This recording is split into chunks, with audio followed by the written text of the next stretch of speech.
क्या करिएगा, आजकल का लड़का सब पढ़ाई लिखाई नहीं करता है, खाली छौड़ी पटाता है। क्या बात है, क्या बात है। सही है ना जी, खाली सब छौड़ी पटाता है ना। कि पिया पिया रटते पियर भइल देहिया, कि पिया गइल कवना,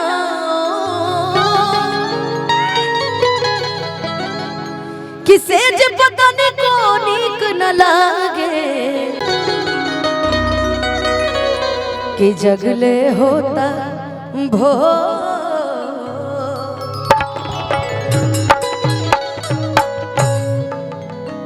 ये प्रेम प्रसंग लव स्टोरी में कबू कबू ऐसा होता कि लड़का धोखेबाज निकल जाता, कबू कबू लड़कियां दूसरा लड़का से ब्याह कर लेती है, यो हो जाता। भाई गोलू क्या करोगे, समय है, लेकिन विश्वास है कि एक दिन अभिजीत बहुत अच्छी लड़की मिलेगी मेरे भाई। महादेव केदारनाथ जी तुम्हारा बेड़ा पार करेंगे। और मेरा भाई आज जब भी बेगूसराय आती हो तो ये चेहरा नहीं दिखाता, लेकिन आज दिखाया है चेहरा, है ना। ऐसे एगो लड़की तुम्हारे लिए कह रही है जो आएगी, जो मेरी भौजाई बनेगी, कि छाने छाने बदले कि तहरो मिजाज रजऊ, हेने देख कि धोखेबाज रजऊ, उड़नबाज रजऊ। एक लाइन इसको अन्यथा में नहीं, कोई नहीं लेगा, हम सिर्फ अपने लिए कह रहे हैं, मेरे लिए देखो ये लाइन है कि शिकवा नहीं किसी से, किसी से गिला नहीं, कि शिकवा नहीं किसी से, किसी से गिला नहीं, हो नसीब में नहीं था जो हमको मिला नहीं। लेकिन बहुत ऑल द वेरी बेस्ट गोलू, जिस काम में लगे एकदम काम में आगे तरक्की करो, खूब अच्छा बिजनेसमैन बनो।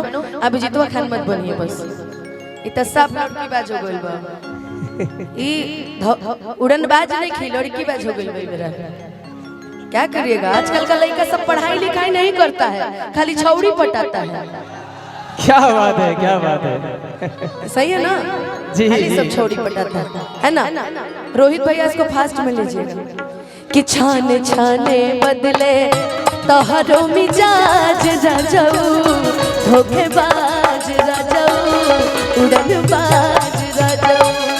छाने छाने बदले तोहरो मिजाज रजऊ, धोखेबाज रजऊ, उड़नबाज रजऊ।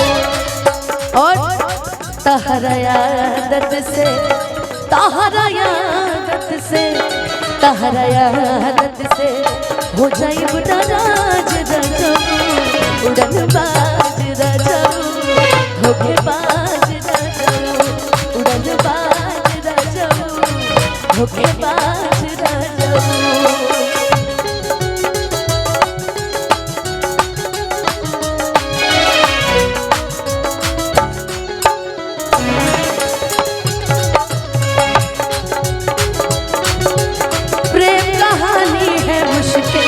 दो लफ्जों में ये बयान हो पाए,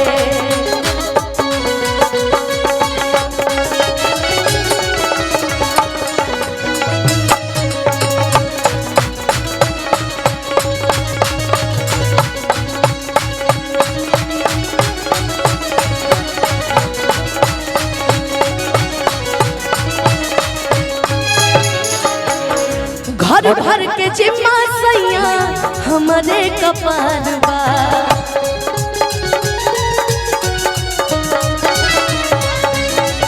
देह में बदौलत ये ने चढ़ल बुखार बा।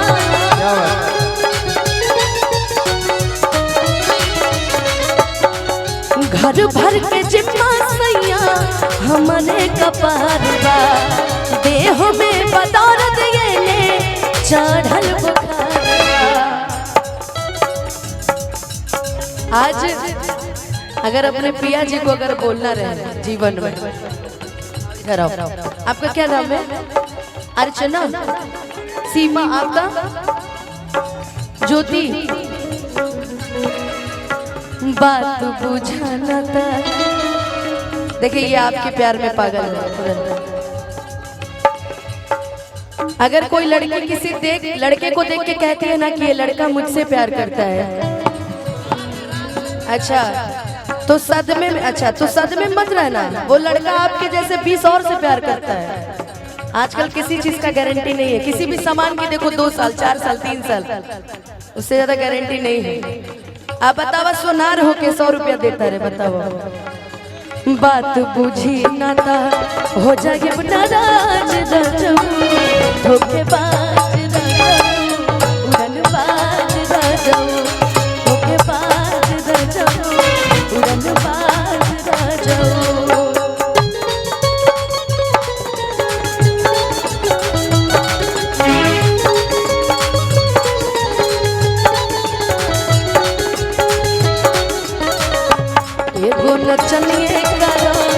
एगो नचनिए कारण कनिया के भुलई रे गई लखना।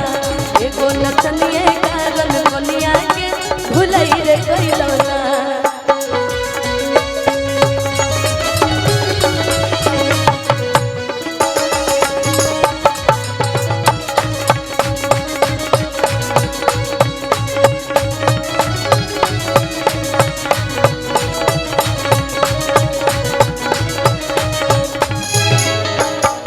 सासू जी से लहरा लाता होत रोज कांडबा।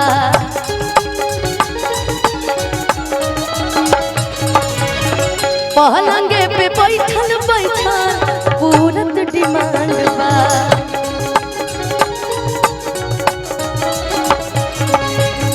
सासू जी से लहरा लाता होते रोज डिमांड बा। पहलंगे पे बैठल बैठल पूरत डिमांड बा। लेकिन अनुज एक बात कहे, बैठी रही आप बैठी रही। जानती है एगो बात, के हुआ वत नहीं खे, सही बात है ना, के हुआ वत नहीं खे आदत से बाज रजऊ धोखेबाज रजऊ उड़नबाज रजऊ छन छने बदले तोहरो मिजाज रजऊ धोखेबाज रजऊ उड़नबाज रजऊ। बात बुझी ना तो बात बुझी ना तो बात बुझी ना तो हो जाए नाराज रजऊ धोखेबाज रजऊ उड़नबाज रजऊ धोखेबाज रजऊ उड़नबाज रजऊ धोखेबाज रजऊ उड़नबाज रजऊ धोखेबाज रजऊ उड़नबाज कि धोखेबाज रजऊ उड़नबाज रजऊ। जानती है ये वही में के सोनार हवे। एगो लाइन लेके सुन ले कि राह चली लाता टोकेला सोनार सैया जी, वे हवे मनोहर सिंह जी कि राह चली लाता टोकेला सोनार सैया जी। कि कहे नथिया गढ़वला उधार सैया जी, काहे नथिया गढ़वला उधार सैया जी। लेकिन एगो भाव बड़ा सुंदर,